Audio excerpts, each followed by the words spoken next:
ဟုတ်ကဲ့ဆက်လက်ပြီးတော့ဖြိုပေးမဲ့တိတန့်ရှင်ကရေရနာဦးဖြစ်ပါလေခင်ဗျာသူဆိုမဲ့တခြင်းလေးက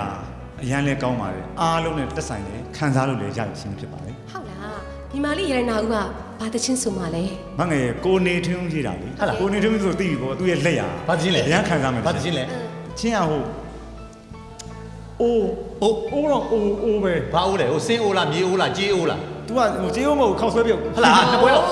ဟော ဘာရှောက်ဘာအိုး ဆက်လဲဝင်အိုး ဆက်လက်ဝင်အိုး ဟုတ်လားအေးအဲ့ချင်းလေးကအရန်ကောင်းတာ ဟုတ်တယ် အရန်လေးနာမည်ကြီးခဲ့တဲ့ချင်းလေးတစ်ပုဒ်လေကိုကြီးပြောသလိုပဲအားလုံးလေးပတ်သက်ခန်းစားလို့ရတဲ့ချင်းလေးတစ်ပုဒ်ပါကဲညီမလေးရတနာဦးတချင်းလေးတီးဆိုဖို့စီမင်းပေါ်ကြွားပါ